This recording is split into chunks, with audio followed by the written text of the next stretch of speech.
Entende você como ninguém. Barbacoa, muito além da carne.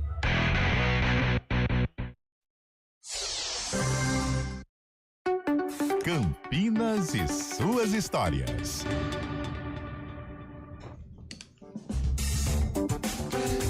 Três horas 37 minutos. Algo que não foi nada legal para o Brasil e principalmente para o Paraguai foi a guerra entre os dois países que se estabeleceu entre 1864 e 1870. Hoje a gente vê, né, a grande covardia histórica que aconteceu, a população masculina do Paraguai foi dizimada, mas antes era colocado para as pessoas que tinha sido uma guerra muito positiva, já que o Brasil venceu. E por que nós estamos falando da guerra do Paraguai? Porque muito tem a ver com Campinas. Quem está com a gente para o quadro Campinas e suas histórias é o professor Sidney Rocha. Boa tarde, Sidney, bem-vindo. Boa tarde, Marco, boa tarde a todos. Uma satisfação muito grande estar aqui com vocês novamente e obrigado pela oportunidade de falar um pouco sobre a história de Campinas. Posso aproveitar só para fazer uma propaganda antes? Claro. Centro de Ciências, Letras e Artes, que é um órgão praticamente público aqui da nossa cidade, um patrimônio da cidade. Olha esse livro aqui, ó. A Cidade de Campinas de 1901. Como era a cidade de Campinas em 1901. Cara, eu estou nessa biblioteca aqui, eu fico encantado. Eu tenho inveja da bibliotecária que trabalha aqui, porque ela tem acesso a um tesouro de informações aqui. E é disponível para os pesquisadores da cidade, aqueles que pesquisam sobre história. E quiserem agendar o horário, eles atendem aqui. Impressionante. O CCLA fica na Francisco Glicério com a Bernardino de Campos. Bernardino de Campos, bem no centrão de Campinas mesmo. É um prédio que por fora ainda precisa de algum restauro, mas dentro tem essa história riquíssima, né? E eu começo a falar da Guerra do Paraguai porque, por exemplo, né? Nós passamos aí perto de onde você está, pela rua General Osório. General Osório é considerado um herói de guerra. Mas ele tem alguma coisa a ver com Campinas? É campineiro, alguma coisa assim, ô Sidney? Não, o General Osório não tem notícia que ele tenha pisado sequer em Campinas. Se pisou em Campinas, me fugiu essa informação. Não, ele não era de Campinas, não vinha para cá.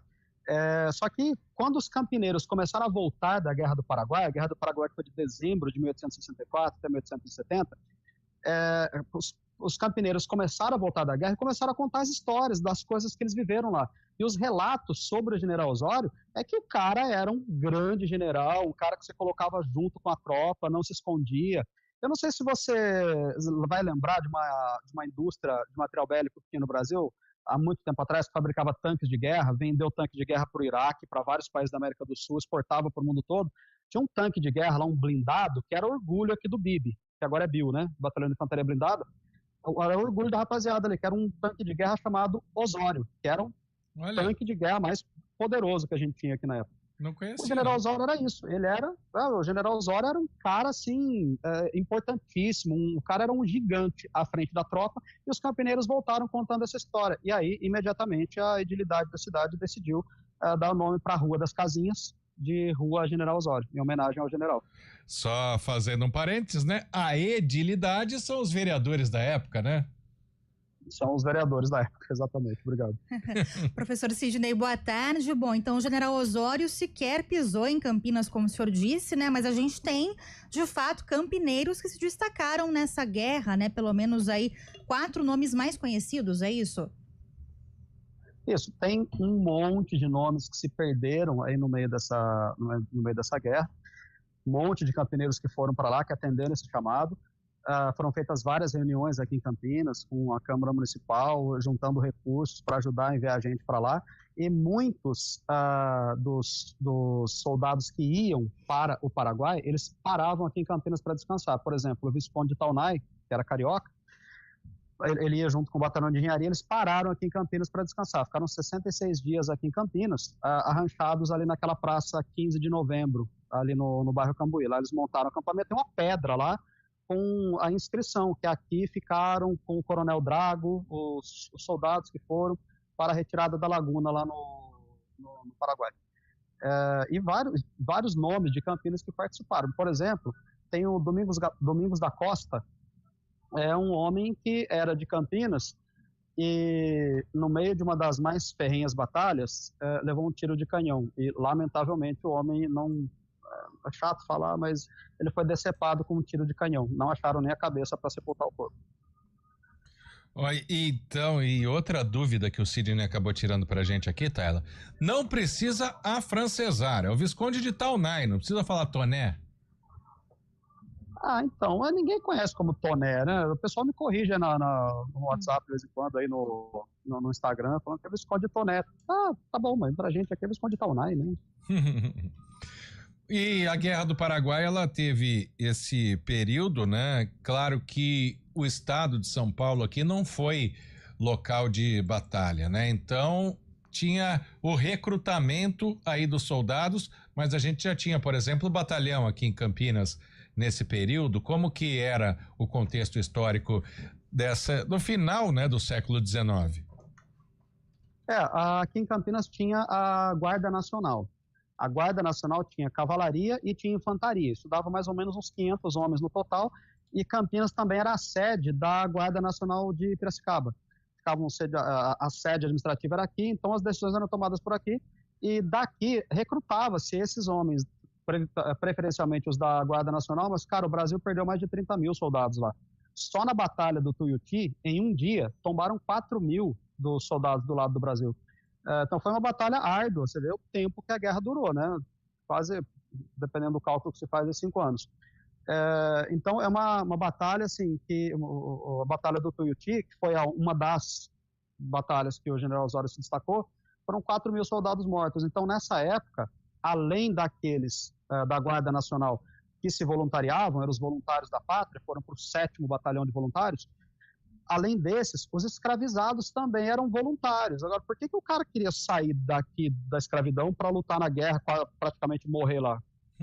Porque se ele voltasse vivo, ele voltaria livre e com os despojos de guerra. Ou seja, uma chantagem militar, podemos dizer assim. Muitos fugiam dos senhores aqui, o cara fugia dos senhores para ir lutar como um soldado livre. Era uma proposta, em vez do cara passar a vida toda como escravo aqui, ele podia voltar livre e dono de despojos. E tem inclusive casos, tem um caso no Rio de Janeiro muito famoso, que a dona desse escravizado, chato falar isso, não é que a pessoa é dona da outra, mas nos livros é assim que aparece. A dona desse escravizado, ela entrou na justiça para querer o cara de volta. Pô, mas ele lutou na guerra. Não, mas é meu.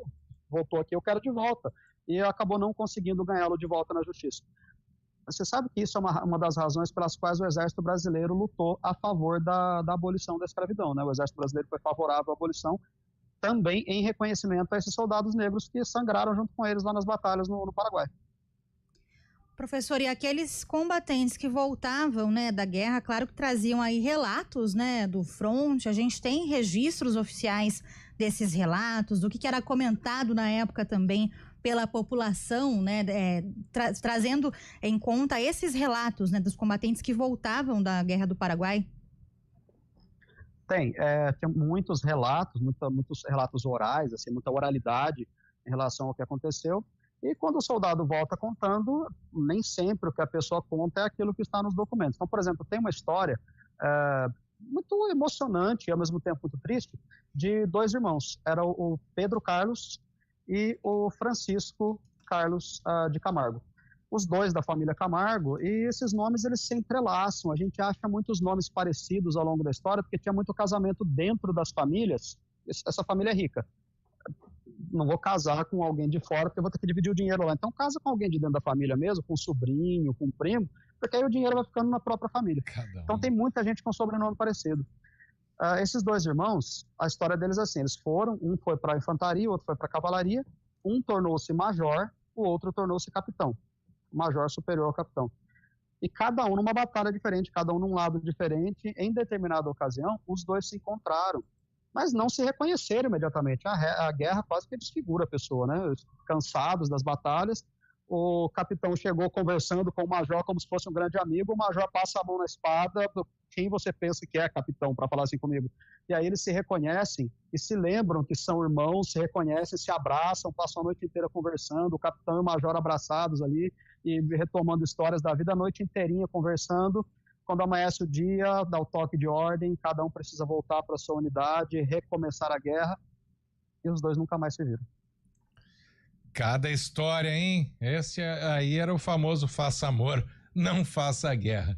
E hoje em dia a gente tem, além dos nomes de ruas, ô Sidney, tem algum outro tipo de monumento ou algo que remeta à Guerra do Paraguai, além do que você já disse aí da Praça 15 de Novembro? A Praça 15 de Novembro tem lá aquele monumento, né, dos heróis, tem a Rua Visconde Toné, aí no Guanabara, tem a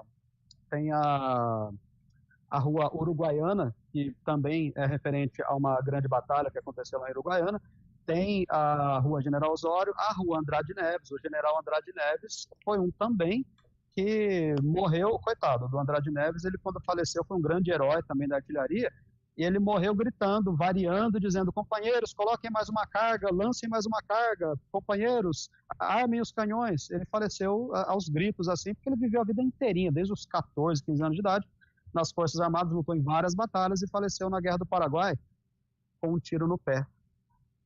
Olha, impressionante. Professor, e muitos nomes aí de combatentes, né, que participaram também dessas batalhas acabaram se perdendo, né, ao longo aí do tempo, da história. Por que isso aconteceu e existe hoje alguma iniciativa, alguma forma de tentar recuperar essas memórias? Muito difícil recuperar os nomes que foram perdidos. O Jolomar Brito, um grande escritor, o cara escreveu dúzias de livros sobre a história da cidade, com profundidade, com nome, sobrenome, data de nascimento. É um trabalho muito difícil. Por exemplo, tem o cadete João Teixeira. Isso aí perto da minha casa, ali onde tem a Alix da Cunha, o Balão Tavares. Aquilo ali tem uma praça, chama-se Praça Cadete João Teixeira. É um rapaz, era um alferes, que lutou também na Guerra do Paraguai. A gente vê, tem cartas que ele deixou endereçadas aos pais, dizendo, olha, eu escrevi para o senhor, eu estava lá em Santa Catarina, o senhor não respondeu a minha carta, acho que a minha carta demorou para chegar para o senhor. Era gente, cara, eu fico fascinado com isso, de ver que são seres humanos com sentimentos, não é só um nome de praça, um nome de rua, eram pessoas. E esse rapaz faleceu lá na guerra também, faleceu de cólera. Cólera ou varíola? Me fugiu agora, uma dessas doenças que acometeu ele. Não morreu na batalha, embora há relatos de que ele tenha morrido na batalha, o mais certo é que ele tenha morrido de doença. Na época foi feita a pesquisa, descobrindo que ele não era campineiro, era de Sorocaba, mas depois foram fazer outra pesquisa e aí descobriram que era um nome muito parecido, porque os sobrenomes eram muito parecidos na época, os grandes historiadores da época se debruçaram sobre isso, e aí descobriram que o rapaz era de Campinas. Então, assim, dá para fazer essa pesquisa? Dá. Mas, cara, isso vai um tempo e uma profundidade para resgatar isso, dá trabalho, não é fácil, não é simples, não. Verdade, mas aqui a gente sempre vai trazendo tudo que a história já conseguiu encontrar. Sidney Rocha, mais uma vez com a gente no Campinas e Suas Histórias. Muito obrigado pela participação, Sidney. Bom fim de semana para você, grande abraço e até quinta que vem. Obrigado pela oportunidade. Tchau, tchau. Tchau, tchau. Um abraço, professor. Muito obrigada. Agora, 13h50.